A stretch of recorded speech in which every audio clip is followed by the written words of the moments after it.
Well, thank you all for joining us here tonight. I'm Derrick Pratt, Director of Education at the Erie Canal Museum here in Syracuse, New York. For those of you on Zoom who might be a little confused, I am talking to the wonderful folks on Cycle the Erie Canal, 600 people traveling from Buffalo to Albany via bike over 8 days. Always a great tradition, and they're stopped here at the zoo in Syracuse. Before I get started, I always got a plug. They'll fire me if I don't. Please stop by the Erie Canal Museum. You folks can all visit starting at 7 a.m. tomorrow, and anyone can visit 360 days a year, 7 days a week, from 10 to 4 generally. Also, like I was saying, join our Sloan Lecture series. If you sign up for our annual pass, you get all the recordings of previous talks and the rest of them for the rest of the year as well. And you don't have to go back through registration. Also, I highly recommend checking out our Beers, Bikes, and Barges program. They're about 90-minute rides in different canal towns where we stop at different sites of historic interest, give little talks, and then we end at a local brewery or bar. We have one coming up next Thursday in Fort Plain. We also have one here in Syracuse, August 13th, and another in Albany on September 10th. Everything's still looking good? Great. All right, then we'll get started. So this is the 250th anniversary of the signing of the Declaration of Independence. So we thought we'd do a talk on how the Erie Canal is connected to the American Revolution. Many of you might be saying, well, the Erie Canal is built 50 years after the Revolution. How are they connected? Well, there are a lot of different ways, as we will see. And the land is one of the huge things. The land that will be fought over in the Revolution is the very land the canal will be built on. Many of the same players, right? When they signed the Constitution, George Washington doesn't just disappear, right? Nor do many other revolutionaries either. So they are going to play a huge role in developing the idea for the canal, and then also the ideology that kind of helps form the United States is going to have a huge role in forming the canal and also the impact of the canal as well. Oops. I'm going to hide this. All right. Now I'm really flying blind. So, all right. So we'll get started with the land that the canal is built through is the ancestral homelands of the Six Nations of the Haudenosaunee, or Iroquois Confederacy. With the Seneca in the west, and then moving eastward, you have the Cayuga, Onondaga, on whose lands we are tonight, central firekeepers of the Confederacy, then the Oneida and Tuscarora, and the Mohawk out in the Mohawk Valley. They have lived here since time immemorial, and starting in the early 1600s, you begin early European colonization of what is today New York, with the Dutch heading up the Hudson River. And the Haudenosaunee are a very important and powerful group. In part, what helps to unify them so much and makes them such a regional force is the unique geography of New York State. Specifically right here, a place you folks are going to be riding towards after tomorrow, the Mohawk River Valley. All right, this is a rare gap in the Appalachian Mountains. It and the Champlain Valley are the only two places between Georgia and Maine under 600 feet in elevation. It is a natural passageway through the Appalachian Mountains, which the Haudenosaunee have used for hundreds, if not thousands of years. Likewise, the Dutch, when they arrive, recognize the importance of this route as well. The Hudson River as well. At Albany, it's about 2 feet above sea level, so it's very easy to navigate up to. So this brings the Dutch and the Haudenosaunee into early contact, and they form what is known as the Two-Row Wampum Treaty. This is a wampum belt that has two parallel purple lines, one representing the canoe of the Haudenosaunee and the other representing the ship of the Europeans. This is a treaty of eternal friendship and peace. Both are supposed to travel side by side, never crossing over and interfering with one another. This will, in the 1660s, be reaffirmed by the British. And as we will see, the Americans will reaffirm this treaty as well, and is still considered valid under international law. As I'm sure you might be able to guess, this treaty will, however, be violated repeatedly during the course of this talk. But it's an important thing to keep in mind. And the land that we're looking at is what you see here. This is the incredibly important transportation route between the Atlantic Ocean and the Great Lakes. You have to travel overland from Albany to Schenectady. There's the Great Falls of Cohoes in the way. But then you could make it up the Mohawk River all the way to what is labeled on this map, Fort Williams. You'll all know it better as Fort Stanwix, where you folks are camping out tomorrow. The Mohawk River, though, is a very different river than the one you see today as you travel on the thruway, and very different from the Hudson River. It was a very wild river full of rapids and waterfalls. You can see some of them labeled on the maps here. Every time you hit one of these obstacles, you would have to take your boat and everything in it out of the water and carry it around.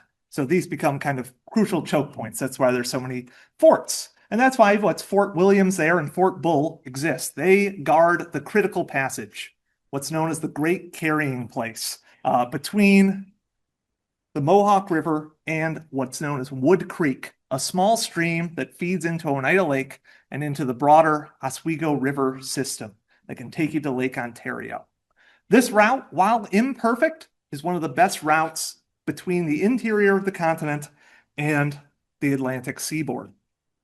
So it is going to be fought over for much of the Revolution. And even before that.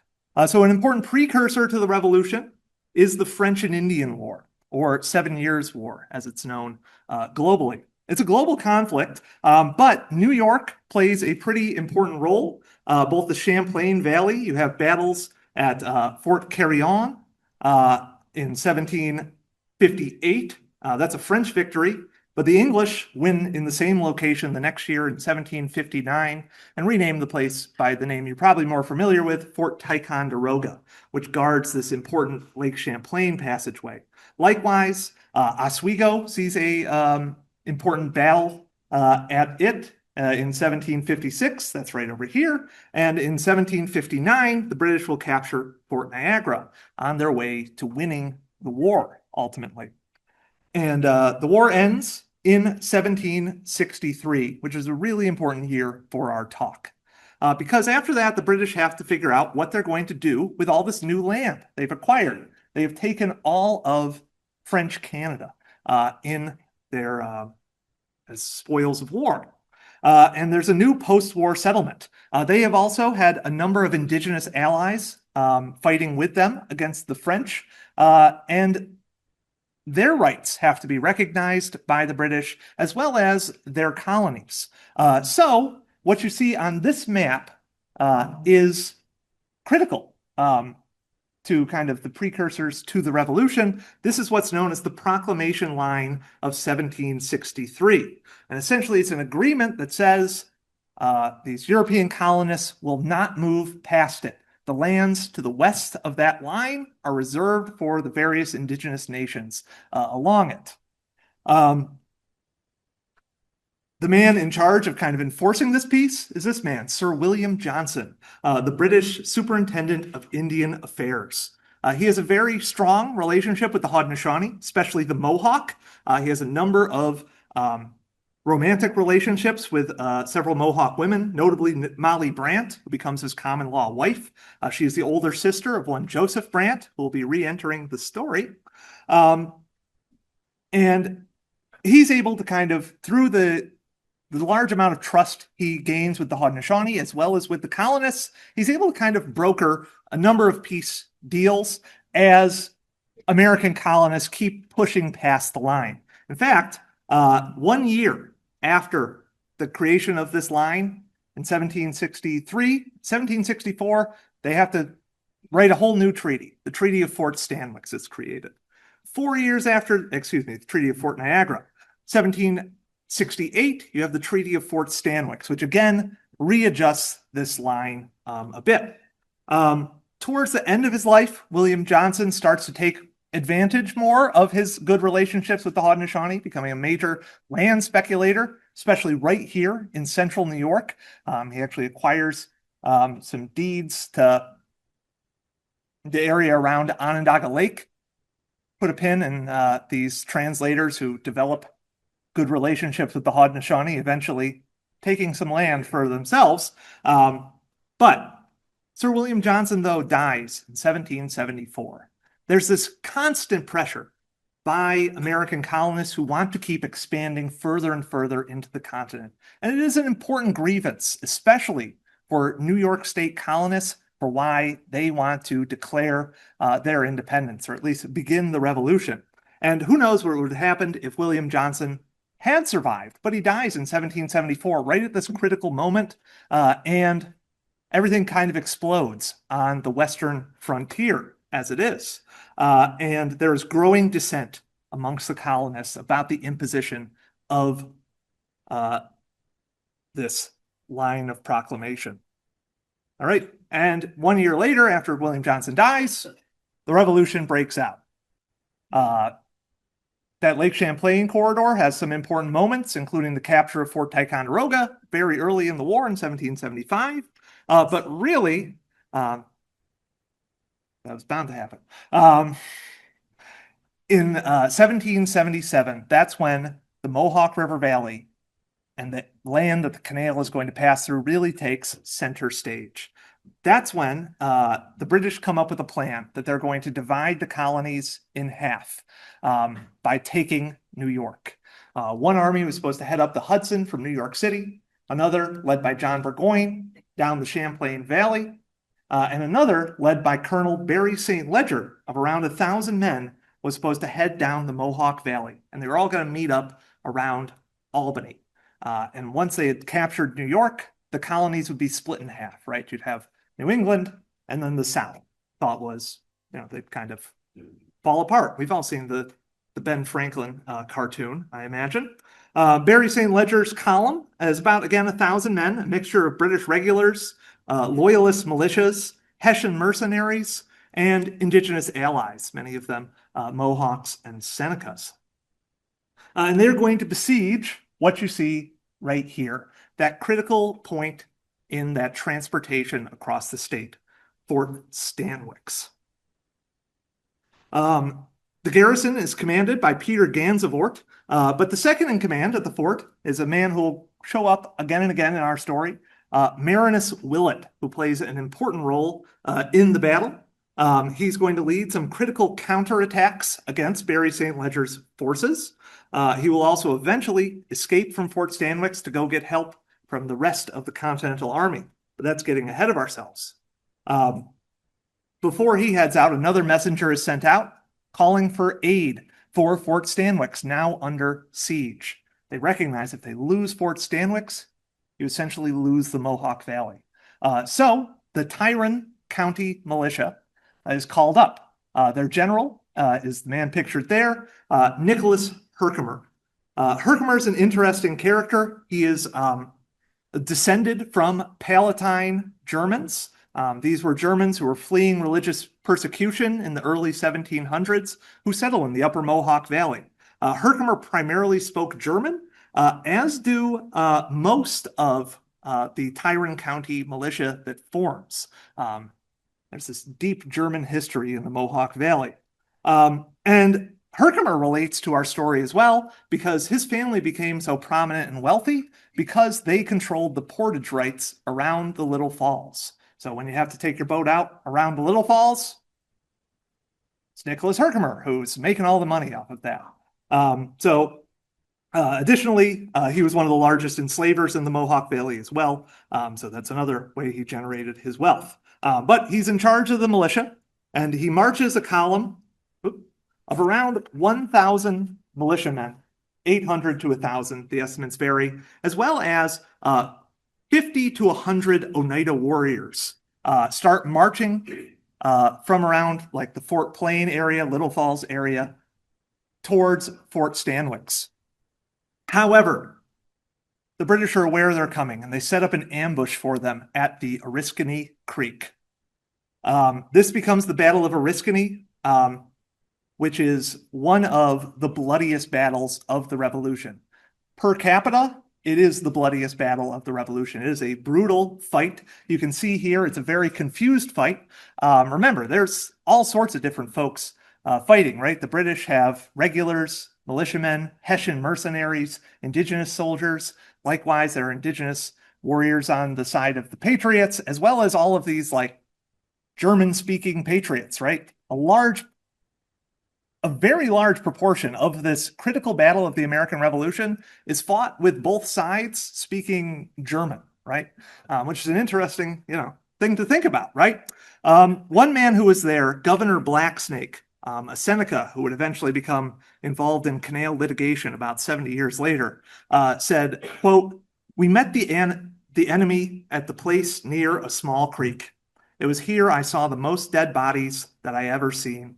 The bloodshed made a stream running down the sloping ground. It is brutal combat. In fact, when they're digging the Erie Canal through this area, there are reports that they were still digging up bones in this region."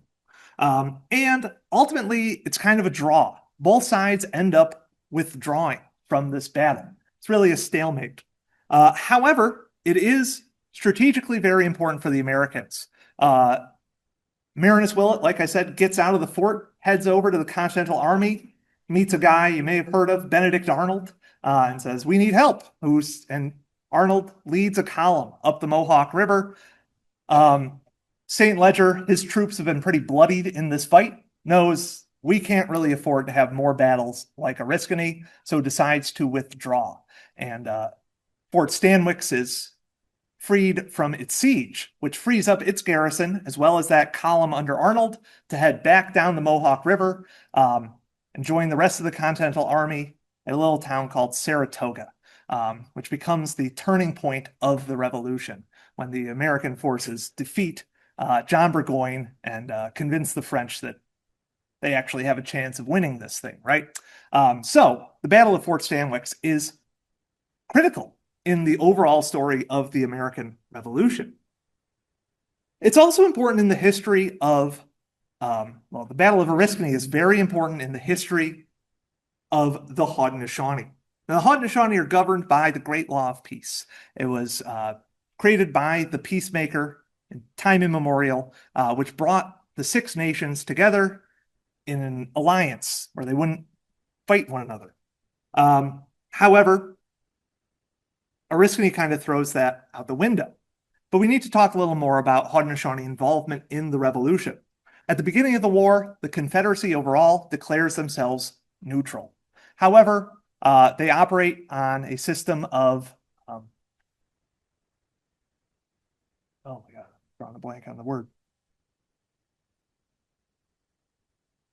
Everyone was allowed to kind of act on their own consciences as well. Individuals as well as communities. So different groups of the Haudenosaunee, different nations, and different just individuals will take sides. The Mohawk, because of their close relationship with Sir William Johnson, largely side with the British. The Seneca and Cayuga lean often towards the British, though other communities remain neutral.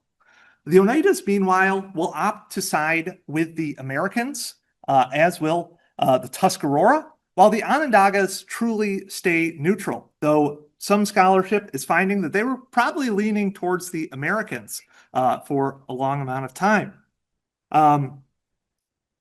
Once the Battle of Oriskany happens, though, sides become much more established, right? The central fire of the Confederacy is extinguished after this battle at that point, and it will take years to rekindle. The Mohawk, especially, as well as the Seneca, take a large role, led by the man up there, Joseph Brant.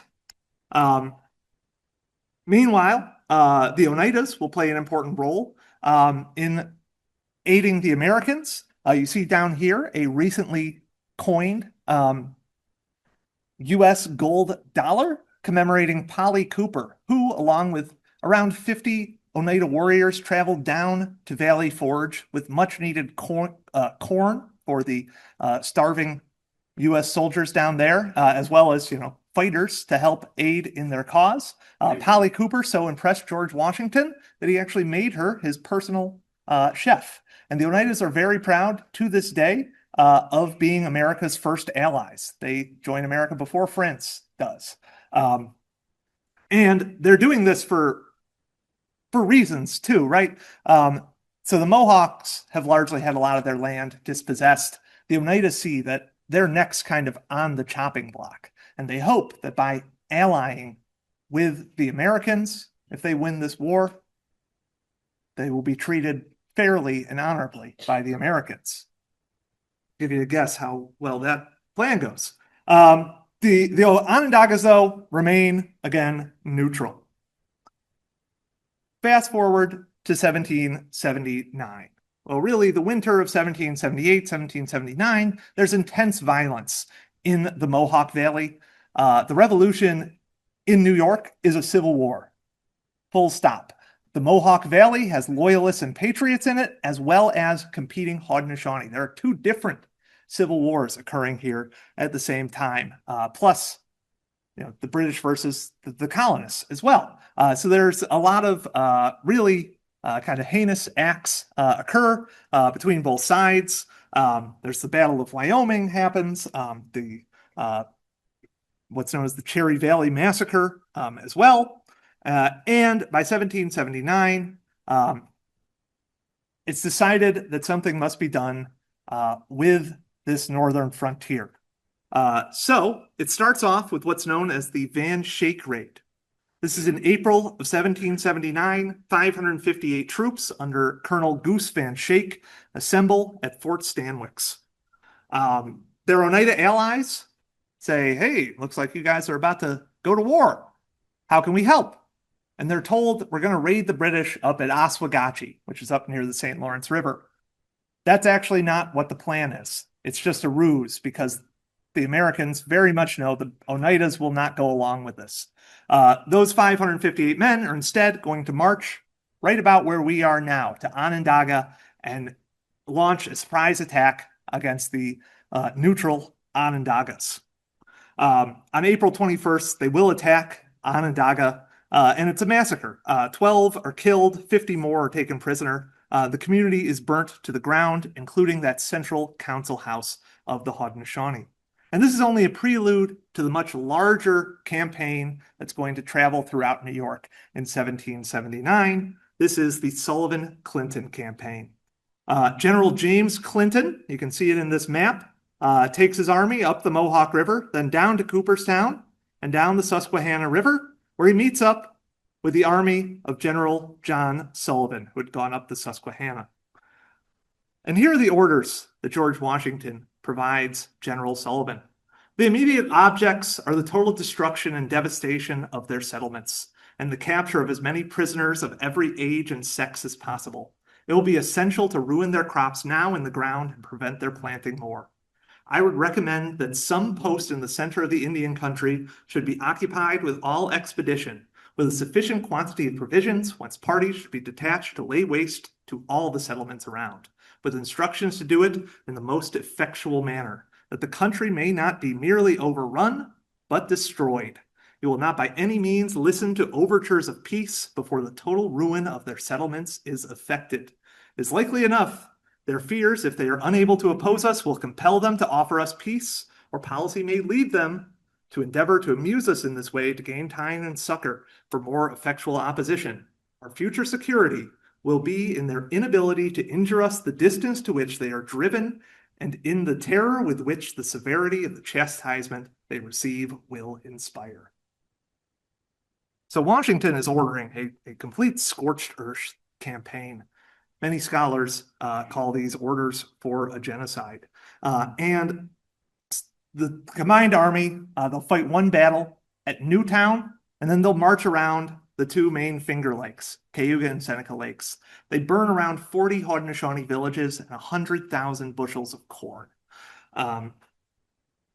Very few people die in battle, However, that winter of 1779, 1780 is one of the most brutal in New York State history. Many Haudenosaunee flee west to the Niagara River to British protection. Many more just take refuge when the armies come through and head back to their settlements. However, their homes are destroyed, their food stores are destroyed, and some scholars have as much as 50% of the Haudenosaunee population perishing over that winter. It is a devastating moment in the history of the Haudenosaunee, and will later be used as justification by settlers moving into the area after the war that this land has been quote unquote cleared for settlement. However, the Haudenosaunee do return, and remember what Washington said, right? Our future security will be in their inability to injure us. The distance to which they are driven and the terror and the severity of the chastisement they receive will inspire. That plan does not work at all. The intensity of raiding on the Mohawk frontier becomes even more intense. By 1783 and the end of the war, the Mohawk Valley is pretty much a no man's land. It's just a burnt out shell of itself. There are huge refugee populations around both Albany and Fort Niagara as people are fleeing to whichever side of the conflict they're on. Fort Stanwix, in fact, burns to the ground at this time. 1783, though,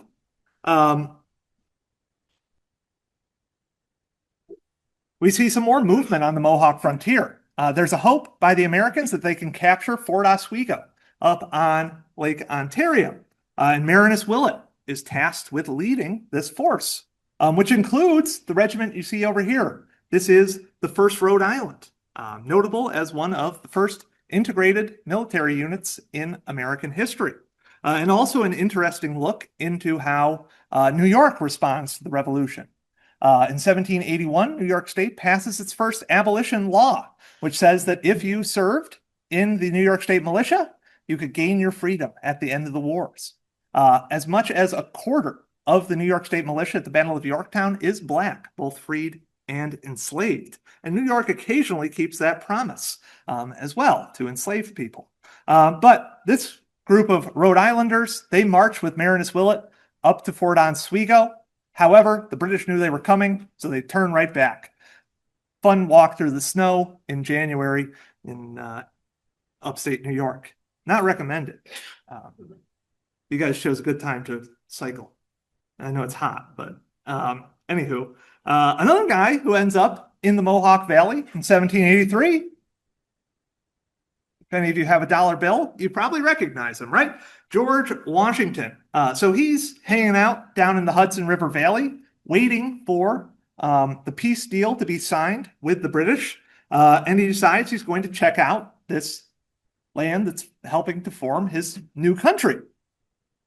So he heads up to the Mohawk Valley July 28th through August 3rd. He'll meet with Marinus Willett, who has extensive knowledge, right? He was also on the Sullivan-Clinton campaign. Marinus Willett has seen almost every corner of New York State at this point. I should note, this is also very important, if you're on the Sullivan-Clinton campaign, many of the veterans will end up in places like the Genesee Valley. They see it for the first time. Genesee is a Seneca word for beautiful valley. And that's what it is. It is a gorgeous, lush valley. Many of these settlers will see this and say, you know, after this war, it would be a good place to set up a farm. So keep that in mind. And Washington, a surveyor by trade, has very similar experiences. He sees this gap in the mountains and recognizes the incredible importance of this area. He's actually believed to have possibly coined the origins of our state nickname, the Empire State, when he writes back some letters in which he says that New York is destined to be the seat of empire or the pathway of empire. And he will later purchase land in the Mohawk Valley as a land speculator. So, 1783, the war ends. At least, it sort of ends. The British sign the Treaty of Paris, but they throw their indigenous allies under the bus. They don't make any provisions for them. So the Haudenosaunee are still at war with the Americans. Something has to be done. So they're going to meet at the ruins of Fort Stanwix in 1783. And you'll see something that comes up again and again. first person to arrive is the governor of New York State, George Clinton, who is like, I'm going to negotiate on behalf of New York State with the Haudenosaunee. The Haudenosaunee say, don't really trust you, George Clinton. We want to treat with a federal Indian agent. And that's what they do. Ultimately, the Haudenosaunee will relinquish their claims east of Fort Stanwix and what becomes known as the Treaty of Fort Stanwix, as well as west of essentially what's the modern New York State line. However, the Americans, meanwhile, agree to recognize all six nations as sovereign nations, which they still do, and treat with the Six Nations of the Haudenosaunee as today, and reaffirm that two-row wampum treaty. This treaty gets brought back to Congress. They agree to it. It also gets brought back to the Central Council of the Haudenosaunee. There's still a lot of bad blood from the war. And also, there's a lot of debate over how much can the federal government be trusted. And ultimately, the Haudenosaunee do not confirm this treaty. And there was good reason. Over here on this map, you see what is known as the military tracts of the Central New York Military Tract. You see, New York militiamen were promised that after the war, you would be given as a pension, because the state has almost no money, land in upstate New York. So it gets divided up into all of this land. So even as New York State is affirming to the Haudenosaunee, like, yeah, you have rights to all of this land west of Rome, they're also planning how they're going to divide up all of this land to give as pensions to Revolutionary War veterans. And there's a lot of reasons for why they want to have the military tract, right? You're going to put veterans in this frontier area between the British just in case war starts out again. It'll be, a good buffer zone, and it's going to encourage settlement of the state, hopefully make it more prosperous. The man in charge of figuring out how the military tract is going to be laid out is this man, Simeon DeWitt. He is the Surveyor General of the Continental Army during the war, and immediately afterwards, he becomes Surveyor General for New York State, which lasts for 50 years. He's going to be in this job for a while. He helps to lay out the New York City street grid, as well as the military tract. He is also very much wrapped up in the ideology of the revolution, right? We're becoming, one of the first republics, first democracies since the ancient days of Rome and Greece. Venice doesn't count, I guess. But he's wrapped up in all of this.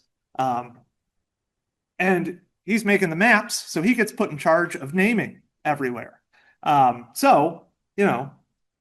You guys were just in Camillus. If you ever wonder why there's a town in upstate New York named after, ancient Greek poet like Homer, or where I live now, Lysander, New York, you can thank Simeon DeWitt. He gives them all these classical names, harkening back to ancient Greece and Rome. He will also become a major land speculator in the Finger Lakes area. He is generally credited as the founder of Ithaca. You'll also notice his last name. He is married into the family of James Clinton, and he is a first cousin of one, DeWitt Clinton, who we'll meet in a little bit. Meanwhile, what's happening on the ground?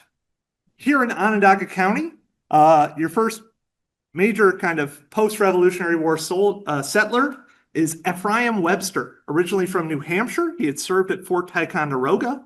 In 1786, he arrives here in Onondaga. He's a lot like Sir William Johnson, but much shadier. He speaks a number of Haudenosaunee languages. He's married to an Onondaga woman, and will frequently act as a trader and interpreter with the Onondagas. However, oral histories on the Onondaga Nation say whenever land treaties needed to be negotiated, people would end up in Ephraim Webster's house, come out walking a bit less straight, and with a deal signed. He very much weaponizes rum from all accounts. And when he acts as an interpreter, he also often gets written into the treaties and stuff he signs, which are generally illegal treaties. He gets a chunk of land. too, right? So he becomes pretty wealthy doing this. Also arriving in this area, whoops, in 1788 are Asa Danforth and the man you see here, Comfort Tyler. Danforth was a major in the Massachusetts militia, while Tyler was originally from Connecticut, that we served at West Point throughout the war. They show up 1788 to take advantage of one of the great natural resources of central New York, our natural salt, which used to bubble up in Salt Springs. They are credited as the first American settlers to boil a kettle of salt. This is an industry that will make Syracuse the salt city once the Erie Canal opens. At our height, Syracuse produces 80% of the nation's salt in the mid-1800s once the canal opens. You can also get Syracuse salt at the Erie Canal Museum gift shop. They become important figures here in central New York. Comfort Tyler is going to hold a number of different roles. He's county sheriff, postmaster at different times, and he will become a major advocate for the Erie Canal in later years from his new home in Montezuma. We'll get to why he was in Montezuma in a little bit. He actually builds one of the first major canal boats as well, and is a contractor digging the canal. So here's this Revolutionary War veteran with this direct connection. Our old friend Marinus Willett, meanwhile, he'll take advantage of the military tract. A lot of veterans don't actually want to move up here to, carve a farm out of the woods. So they just kind of sell their land pretty cheaply. Marinus Willett scoops up a lot of land up north in Lysander around what is now the Oswego Canal. Another man who moves into the area is a very prominent figure in the Revolution, the Baron von Steuben, the drill master of the Revolution. He's the guy who whips the army into shape at Valley Forge. In 1790, he is granted 16,000 acres of land in Oneida County for his service during the war. And he settles there in 1791. He soon becomes well integrated into society. He comes out this way, helps establish a blockhouse or a small fortification on Onondaga Lake, and lays the cornerstone for an institution named after one of his fellow revolutionaries, Alexander Hamilton. That is today's Hamilton College. He will, however, die just a few years later in 1794 and is still buried in upstate New York, just outside of Utica, in the town named after him now, Steuben. For those of you who aren't Central New Yorkers, we don't know how to pronounce anything in Central New York.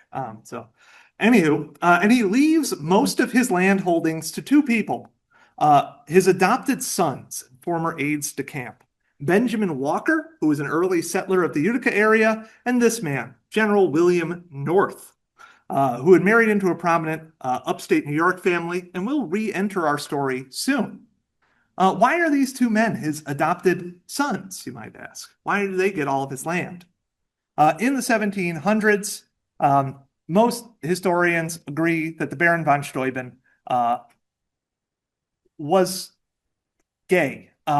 He wouldn't have described himself as that. And North and Benjamin Walker were both most likely his love interests as well. So they would get granted all of this land.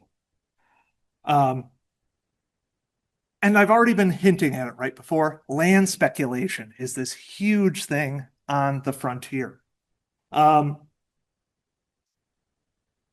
America, as soon as it's founded, quickly becomes enthralled with something we still love to this day, the get-rich-quick scheme, right? Everyone thinks, I can buy this Western land and I'm built different.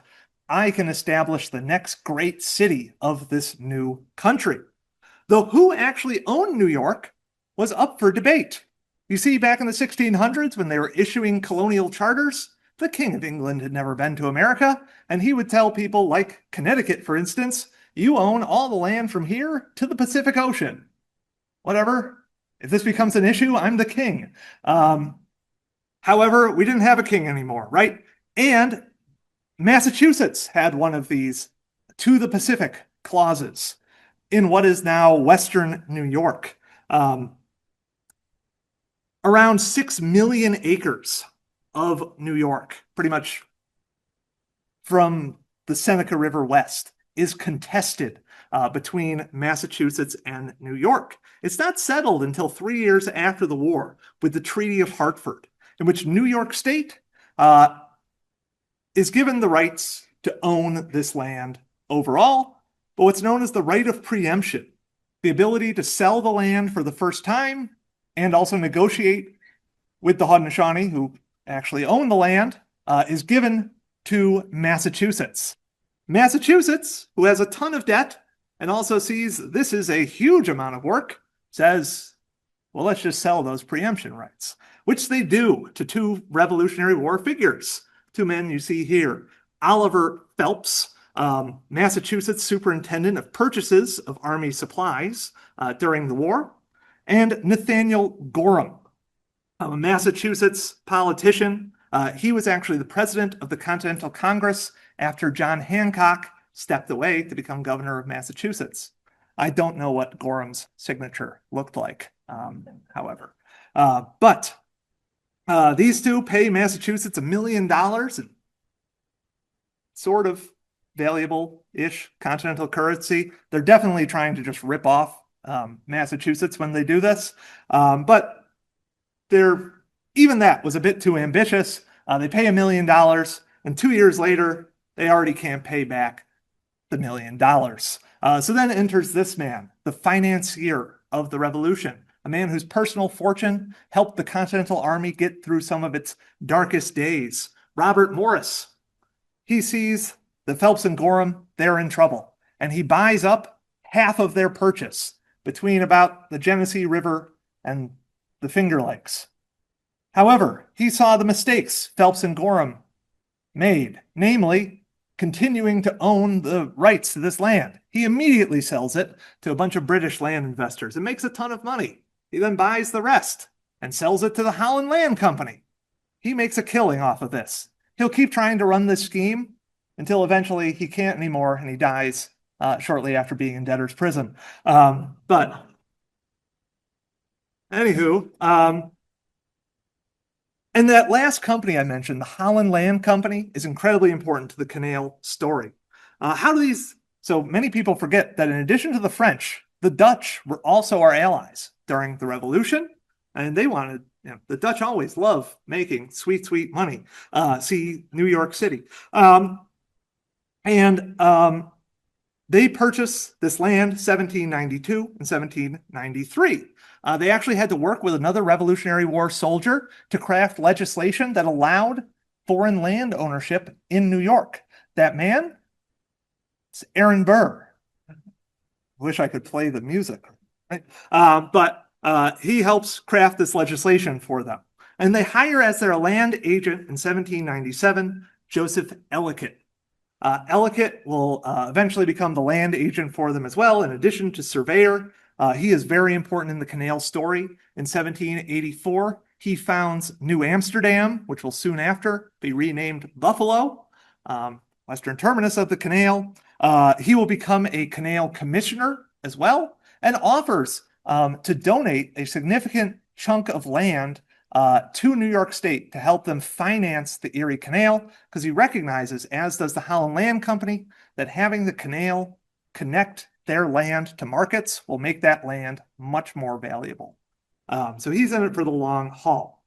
And these are just the huge land speculators. Anyone who is anyone in the early American Republic is speculating wildly on land. George Washington, James Madison, Alexander Hamilton, they all own, Aaron Burr as well, all own chunks of land here in upstate New York. In fact, when Hamilton dies after his duel, his family is in horrible financial straits because of the massive debt he has incurred in his land speculations. So it's pretty critical to the story. However, you will recall there are preemption rights. That means you have to negotiate with the actual owners of the land to take ownership of it. That is the Haudenosaunee. And in 1794, this is created. This is the Treaty of Canandaigua, in which federal agents agreed to uphold the Truro wampum, protect land rights, and that sales could only be negotiated between federal negotiators and the Haudenosaunee. Fast forward 3 years. Joseph Ellicott, the Holland Land Company in New York State, as well as a not too keen federal agent, show up at Big Tree, what is now Geneseo, New York, and sign the Treaty of Big Tree with the Haudenosaunee. This takes away almost all of the Seneca's land base, leaving them with 12 reservations, one of which, though, was Buffalo Creek, something that in the 1840s would be illegally stolen from them as well by New York State once Buffalo really blows up thanks to the Erie Canal. You might be wondering, though, what happened to the Oneidas, the erstwhile allies of the United States during the war, right? They wanted to be protected. Big reason why they ally with the Americans. At first, they are granted a reservation all the way from the St. Lawrence down to the Susquehanna. A few million acres. That quickly gets whittled down to what you see here, the area you folks are about to ride through tomorrow, northern Madison County, as well as some of Oneida. And the Oneidas don't want to sell their land. They actually come up with an idea, what's known as the long lease. Several businessmen in New York, including Comfort Tyler, who we met, they make agreements for 999-year leases. Not at great terms, but remember, all the Haudenosaunee are pretty weak at this point, having had the Sullivan-Clinton kind of more than decimate their ranks. So the idea is, well, we can sell this land, collect rent on it annually to friendly settlers. So they do that around the edges of their reservation. Thought is they can preserve the interior, right? It'll at least slow the advance of American settlers. Sounds like a good plan, right? Well, George Clinton, our old friend, comes in and said, hold up, no land sales are legal unless it's between the federal government and a recognized Indian nation. So he tears up the agreement. In fact, one settlement had been established on Canasarega Creek, and they burn it down. And they say, you settlers have to get out. You've violated this federal law. Those settlers have pity taken upon them and are shown another settlement site on an adjacent creek, the Chittenango Creek, which becomes my hometown, and where you'll all be stopping later on. George Clinton then comes around and said, all right, how about you make a treaty with New York State instead? Remember, he had just been very adamant that only the federal government can make treaties a little bit ago. He gives the Oneidas worse terms and outright sells the land with them. By its kind of low point, the Oneida Reservation will number in only the double digits of acres in around where Stockbridge is on this map. And many, once the Erie Canal opens, this is very much exacerbated. Many settlers move in, and during the 1840s, a number of Oneida will take canal boats west to Wisconsin, where there is also an Oneida nation to this day. So we're almost done as well, folks. I can see the yawns, and I don't hold it against you. I've done the ride before too. So all these settlers are starting to move into central and western New York, but the issues with the transportation system are still there. However, a number of people come in to try to address these transportation problems. The first is this man right here, Christopher Cowles. He is an Irish immigrant. He's an artillery instructor in the Continental Army. And in 1785, he proposes to the New York State Legislature that someone needs to survey and plan out how to improve the navigation of the Mohawk River Valley. Cowles is a man ahead of his time. He said himself of his career, had I been born a hatter, men would have been born without heads. He has all these grand plans, but they never actually pay off. So New York, remember, we already said New York's like broke at this time. They give him almost no money to do this survey. He does a bit of surveying, but That goes nowhere. One of Kyle's other big ideas was how to provide steady drinking water to New York City, but that's a far too ambitious idea. Another man who also has a plan for how to give water to New York City is Aaron Burr. However, his plan does not focus much on how to give water to New York City, more on how you would finance that. Namely, that he needs a bank, one that can compete with Alexander Hamilton's federal banks as well. So he gets the state to charter his water company as well as the Manhattan Bank Company. One you may still know to this day, what eventually became Chase Manhattan. It would become very important for financing the Erie Canal. It's one of the first banks to take out the early loans, buying the bonds of the canal. That helps ensure that you all have heard of Manhattan Bank in one sense. Burr also has speculated in Western lands, so he uses that money to, among other things, construct a bridge, the largest bridge in North America at that time, crossing the outlet of the Cayuga Lake. Burr will also, in 1805, after he's killed Alexander Hamilton, become kind of disgraced, come up with this plan in which he recruits a friend of his from the New York State Legislature, Mr. Comfort Tyler, to head west with him. It's debated where: Kentucky, New Orleans, Texas, and break off a section of the new country and form his own republic. This sends off warning bells in the federal government, right? We take for granted now that America just exists, right? America was a young country at this time. There was a great fear that with the divide of the Appalachian Mountains, the country would split in half between East and West. And Burr really emphasizes that as well. Before we get there, we talk about the Western Inland Lock and Navigation Company. This is the biggest attempt to improve the Mohawk River before the Erie Canal. This is a private corporation. It's led by these two men: Elkanah Watson, who was the go-between between the Continental Congress and American diplomats in France during the war, and General Philip Schuyler, who was a major general during the war, running kind of the area around the Mohawk River Valley, and one of the richest men in the state. This is a private company. It's based on this early American ideal of the disinterested gentleman. So when they write the Constitution and stuff, guys like George Washington, James Madison, Alexander Hamilton, they're like, the ideal person to run the government is a rich guy, because rich people, they'll be so rich, they won't want to enrich themselves further. They'll be disinterested is the idea. I don't know why you're laughing.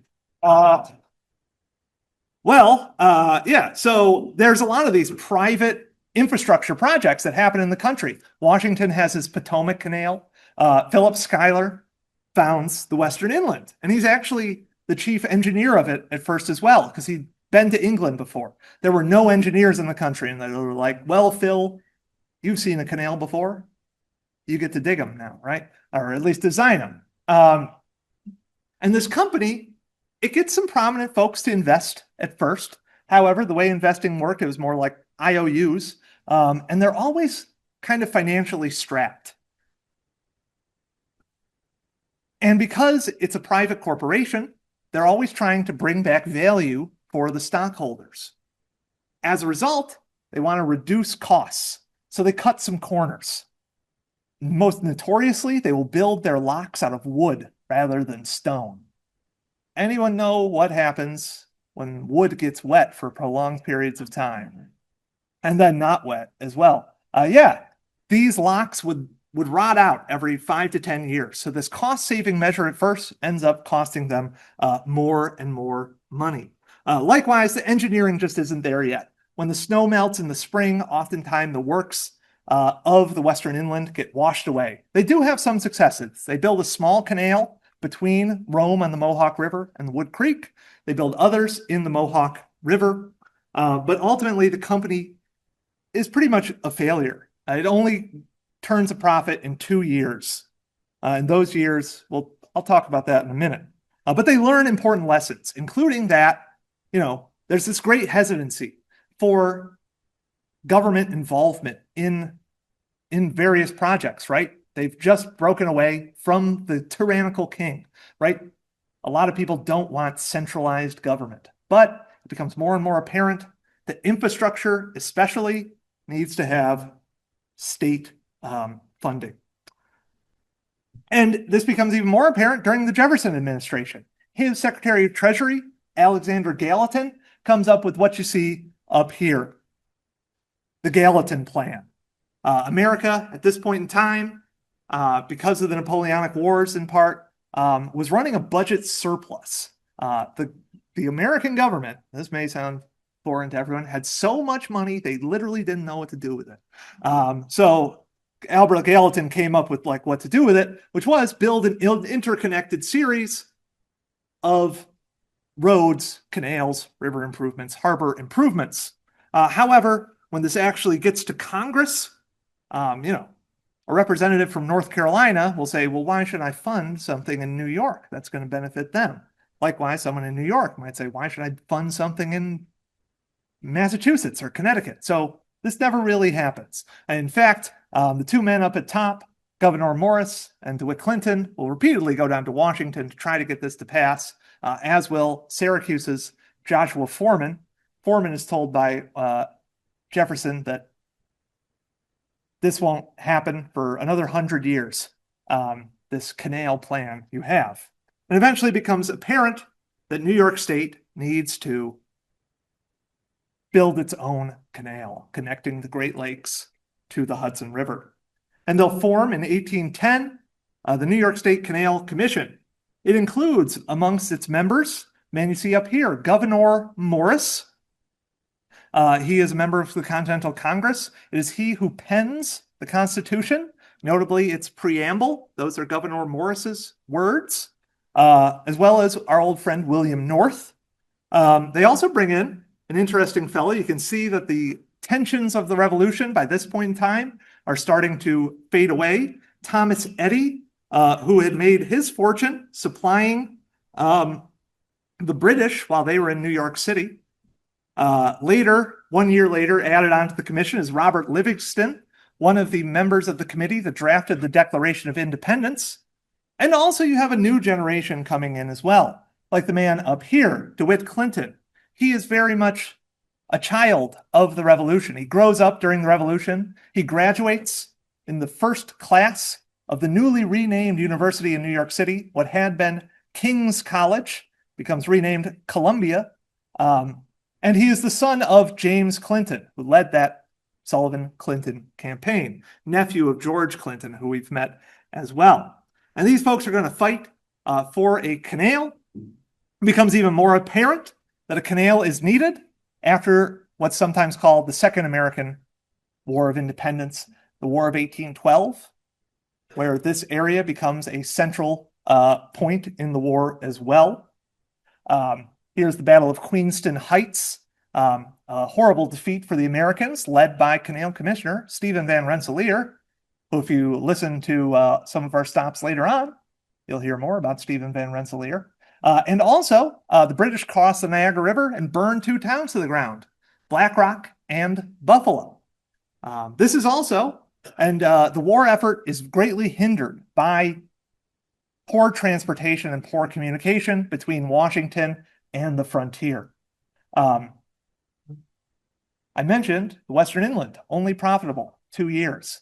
Those are 1813 and 1814. That's because the company can gouge the federal government as much as it wants to send war supplies over to the Niagara frontier.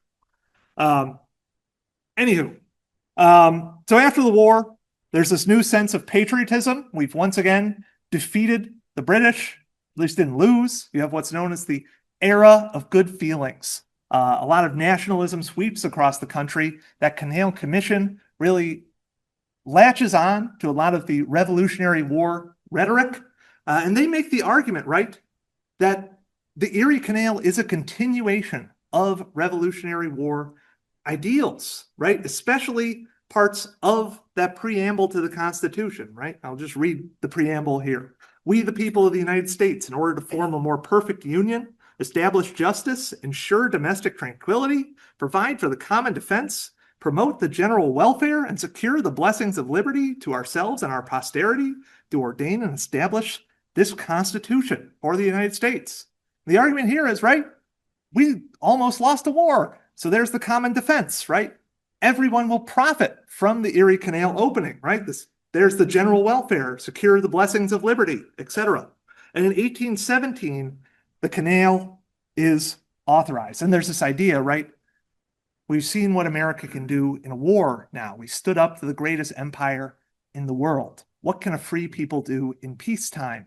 Why don't we invest that same money into great projects like the Erie Canal? And ultimately in 1817, it's determined that the Erie Canal will be built. First contracts are let in June, but they don't start digging until an important date in the history of the country, July 4th, 1817, in Rome, New York, where you folks are headed tomorrow. They build the canal over the next 7 years. Right before it opens, this man over here takes a tour down the canal. That is the Marquis de Lafayette, celebrating the 50th anniversary of the Revolution. And one of the highlights he wants to see is the Erie Canal, right? He sees this too as one of the culminations of the Revolution. And while the whole canal isn't open, he takes a canal boat for much of its length. And the canal is completed in October of 1824. They hold a grand celebration, the Wedding of the Waters. Thomas Jefferson and John Adams, both of their final public statements, are congratulating New York State on the completion of the Erie Canal. And yeah, we can see in the Erie Canal the culmination in many ways of the revolution, these high ideals of what can a government do for a free and democratic people. We also see some of the messiness of democracy that comes along with it. Additionally, we've seen throughout the story, there's clearly a running through line of a desire for land and westward expansion, as well as the ability to make money. I think things that can't fully be divorced from the American spirit, right? But the canal will also give birth to some of the great freedom movements of the next 2 centuries. You guys were just in Seneca Falls last night, right? That's where in 1848, women on the banks of the canal took the Declaration of Independence, reworded it slightly to say, we hold these truths to be self-evident that all men and women are created equally. Likewise, you're going to travel across the state, which was a major hub for the Underground Railroad and the abolition movement. And so much more as well. So the rest is history. I hope you explore more. And are there any questions? Thank you.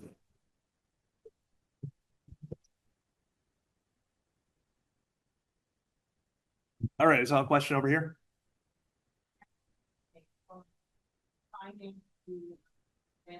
Robert Morris, yeah. How did Robert Morris make his money? I'm not 100% sure off the top of my head. Oh, I forgot to give you one more fun fact about Marinus Willett. DeWitt Clinton, 1810, wins a special election to become mayor of New York City. Who does he defeat? Marinus Willett. All right. Yes. Robert Morris made his money in international shipping originally. There we go. Robert Morris makes his money in international shipping.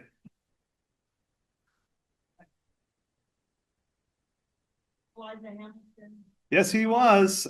He is Alexander Hamilton's father-in-law. Yeah. Yes, Philip Schuyler. He's a general as well as United States Senator. He will lose to Aaron Burr, as immortalized in Hamilton. Do we have any questions on Zoom? No? Okay. Yes. Once I saw a sign at the museum in Seneca Falls, that the women of Seneca Falls saw that the poor women on property wear whatever they want. Yep. But then they took the sign away. Is that true? Yeah. So the question is, was the women's rights movement influenced by the Haudenosaunee? I have seen some debate over a lot of American democracy itself is modeled on the Haudenosaunee as well.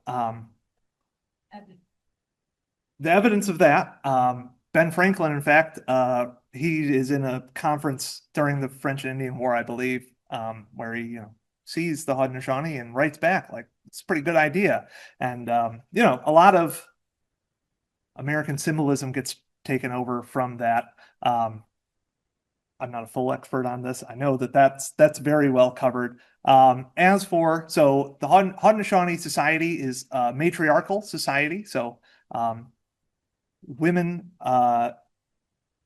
they're in charge of food production and food distribution, etc., as well as choosing the leadership of the nation, which inspires the women of the women's rights movement. We have writings with especially Matilda Jocelyn Gage. If you folks are in Fayetteville, her house is just down, just off the canal trail a bit.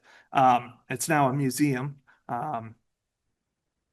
There's definitely writings among them. However, how much the Haudenosaunee women actually influence the women's rights movement, a lot of the leaders of the women's rights movement take pretty regressive stances towards Indigenous people as well, I would say, if you read their writings.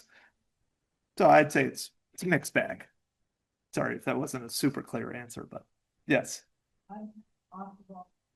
Go ahead.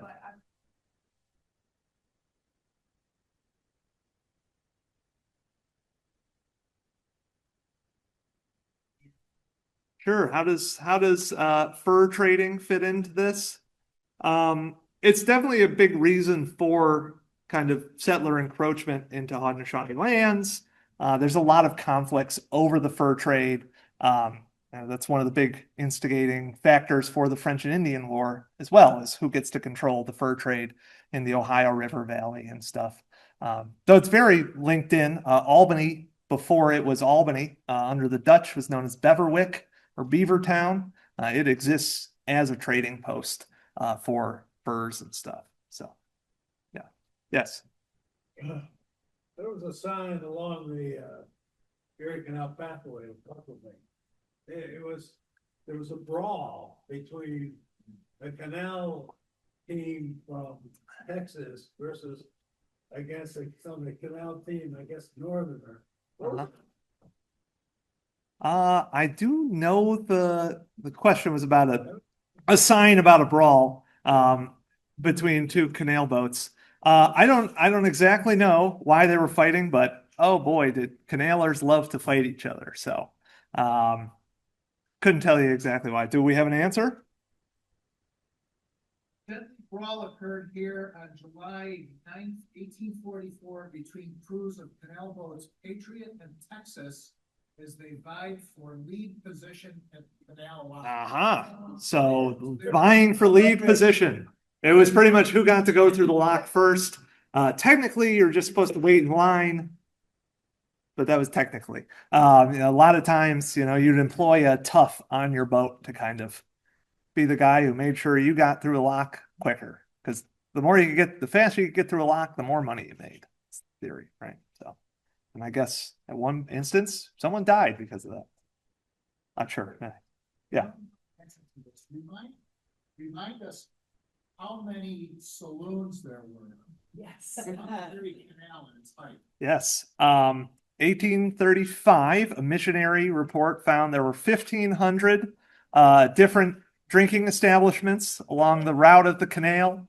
Works out to about 1 bar per quarter of a mile. So. Now that's a way to do cycles here. Yes. Were there any other questions on Zoom? Okay. All right. Any other questions? I feel like the 1 bar a quarter of a mile is a good place to end it on. All right. Thank you.